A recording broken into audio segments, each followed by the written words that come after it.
Bonjour à tous, c'est Rivière Sauvage, je vous retrouve pour une nouvelle vidéo. Alors ce matin à la base je voulais vous faire une vidéo sur la pêche au ver manier, sauf que comme vous pouvez le voir, la rivière est bien trop haute.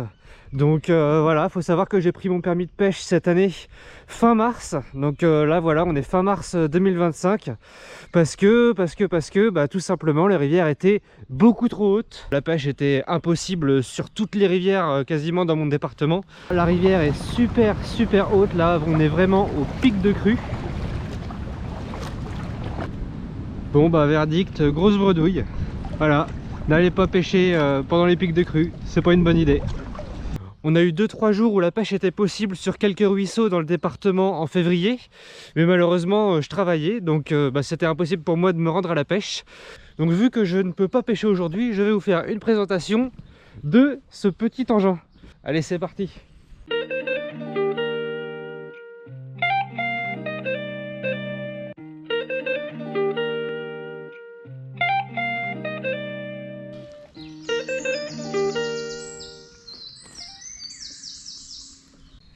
Alors ce kayak, c'est un kayak de chez Galaxy, voilà. Et ce modèle précisément, c'est le modèle Rider HV, je crois, de chez Galaxy Kayak. Donc c'est un kayak une place, hein, bien sûr. La ligne de flottaison est assez basse, vous voyez, quand le kayak est chargé vraiment fort, l'eau arrive à peu près ici. Donc vous voyez vraiment, là, on est enfoncé de 5 à 6 cm dans l'eau uniquement. Ça rend le kayak très maniable, très facile à déplacer, à mouvoir. Et surtout, le plus important, c'est que le pêcheur ne se fatigue pas trop. Donc c'est vraiment un atout quand vous faites des journées de pêche de 8, 9, voire 10 heures en plein été. Moi ça m'arrive de faire des grosses journées.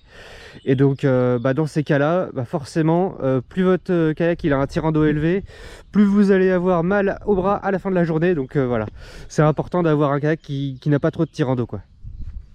Pour ce qui est des équipements, vous avez une petite trappe à l'avant. Hop.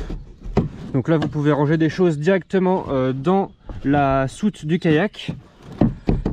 Et vous avez une petite trappe au milieu, hop, avec des petites fermetures. Ça c'est assez pratique, vous voyez, ouvert, fermé. Donc ça verrouille assez bien. Donc là vous avez une petite pochette à l'intérieur. Et donc là je mets des petites têtes plombées, des leurres, des pinces.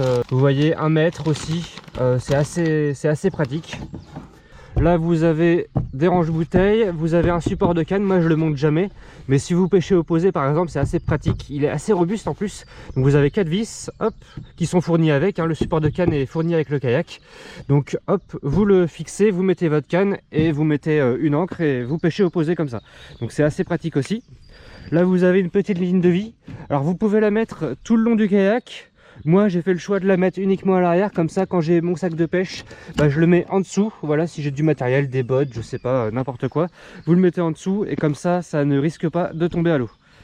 Un autre gros avantage du kayak, c'est ces porte-cannes latéraux. Donc vous voyez, vous en avez 1, 2, hop, 3 et 4 ici, où il y a ma petite canne.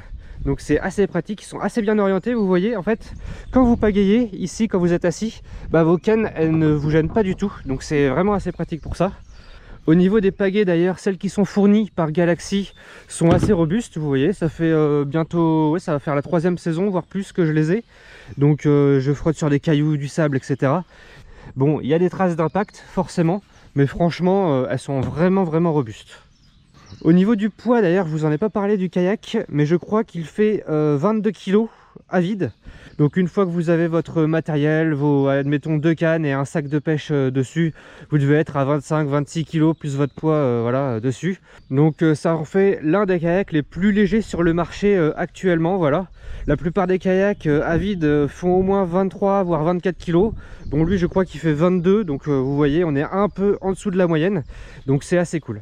Pour le tirer, vous avez de chaque côté des petites sangles. Alors c'est pareil, pensez à resserrer quand vous le recevez ou après 2 ou 3 années d'utilisation. Moi c'est vrai qu'au bout de 2 saisons, toute la visserie était un peu dévissée. Donc j'ai revissé et puis écoutez, ça va encore repartir pour plusieurs années je pense. Pour faire la vidange de votre kayak, parce qu'il y a forcément toujours un peu d'infiltration d'eau, etc. Vous avez un petit bouchon juste là. Vous voyez, vous avez juste à dévisser. Hop, vous levez votre kayak et l'eau va sortir par là. Voilà. Donc c'est tout simple, mais c'est bien pratique. Au niveau du siège qui est fourni d'origine avec le kayak, Il est assez confortable, moi j'ai pas à m'en plaindre. En revanche, pensez à bien faire vos réglages au niveau des sangles, devant, hop, et derrière.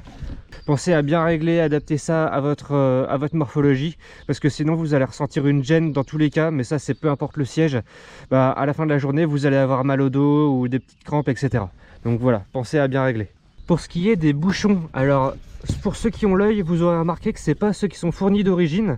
Moi en fait j'ai fait une petite erreur quand je l'ai reçu ce kayak. Je l'ai mis un peu au fond du jardin pendant 2-3 mois avant de l'utiliser.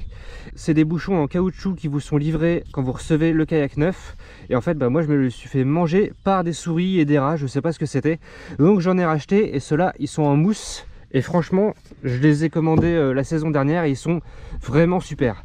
Alors moi je les mets pas tout le temps, voilà, c'est vraiment quand il y a pas mal de vent ou quand il fait vraiment froid, j'évite d'avoir de l'eau à l'intérieur, donc je les mets, voilà. Mais sinon en été ou quand il fait assez chaud, j'enlève tout et puis c'est très bien comme ça. Pour ce qui est de la solidité en général du kayak, bah, il faut avouer que c'est très robuste. Moi le matériel que j'utilise, je l'éprouve énormément parce que je pêche dans des petites rivières, je suis dans les ronces, dans les arbres, dans le sable, dans les rochers, je passe des passages à gué, etc. Des fois qui font 5-6 cm, donc forcément le kayak frotte. Le matériel, voilà, les pagaies frottent aussi des fois dans les cailloux, se prennent dans les arbres, le kayak également. Et bah, vous voyez, après 3 ans d'utilisation, je n'ai presque aucune rayure. Les seules rayures que j'ai pu avoir un petit peu sur le bord, ça c'est quand je charge le kayak sur mes barres de toit. Parce que j'ai des barres de toit qui sont en tôle pas assez rabotées, c'est de la tôle un peu tranchante. Donc des fois ça me râpe un peu mon bord de kayak. Et sinon, bah, en dessous du kayak, vraiment, je n'ai aucun choc. Je sais pas si on pourra voir, mais c'est vraiment lisse. J'ai des petites micro-rayures, mais ça, c'est sur le sable, quoi. Et sinon, je n'ai aucun choc, alors que pourtant, j'ai tapé plusieurs fois des cailloux, comme je vous l'ai dit. Des fois, je le traîne un peu, je le maltraite un peu sur des galets, de la roche un peu à vif. Bon, ça, il reste dans l'eau, mais forcément, quand il y a des petits passages à gué sur des ruisseaux, bah, je suis obligé de le faire passer dessus. Donc au niveau de la résistance, franchement, c'est testé et approuvé. Et je pense même que par rapport à d'autres kayaks qui sont presque 2 fois plus chers, celui-là est plus résistant. Alors je vais pas citer de marque hein, bien sûr, mais j'ai pu croiser bah, forcément quand vous êtes en kayak de pêche et que vous croisez d'autres kayaks de pêche, bah, forcément vous discutez un peu du matériel, etc. Et c'est vrai que j'ai croisé pas mal de monde qui avait eu des Galaxy Kayak qui étaient passés à autre chose et qui maintenant veulent repasser à un kayak de chez Galaxy parce que le plastique est quand même d'une certaine qualité. Alors pour ceux qui s'intéresseraient à comment organiser le matériel sur son kayak, quand je pêche, j'évite toujours d'emmener 2 cannes avec moi. Je préfère en emmener qu'une seule, me spécialiser sur une seule pêche. Au niveau du matériel, c'est beaucoup plus facile à gérer. Je mets mon petit matériel dans cette trappe, donc tous mes petits leurres durs ou mes petits leurres souples, mes têtes plombées, mon mètre et mes pinces dans cette petite trappe. Comme ça, quand j'ai un poisson, hop, je sors mon mètre, je mesure, c'est entre les jambes, c'est accessible, c'est parfait. Si je sais que je vais pêcher déjà avec plusieurs leurres au cours de la session, bah, je me les mets dans cette trappe, vous voyez, c'est assez profond.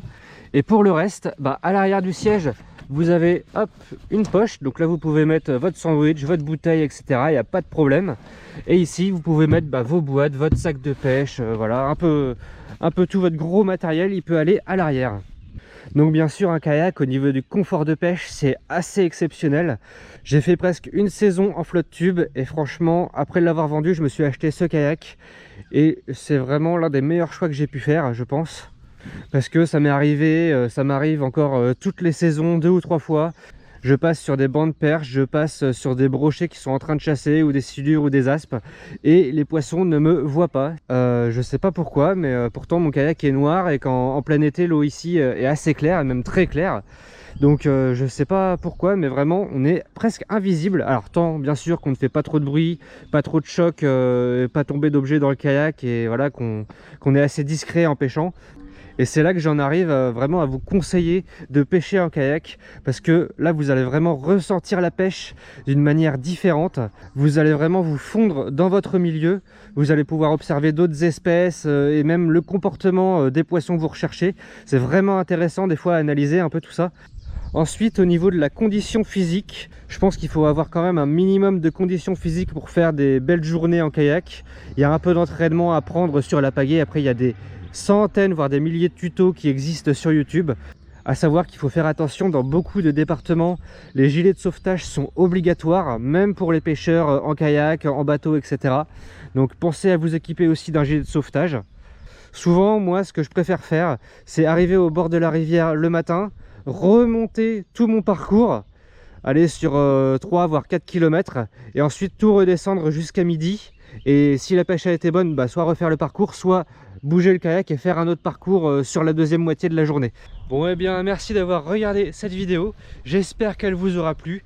N'hésitez pas à mettre un pouce bleu comme d'habitude pour les habitués, à vous abonner si vous voulez suivre mes prochaines aventures. Je vais partir très prochainement en voyage de pêche en France, en Bretagne, donc vous aurez un peu de pêche à la truite et un peu de pêche en mer, je pense. Donc ça annonce des super vidéos, n'hésitez pas à vous abonner pour suivre tout ça.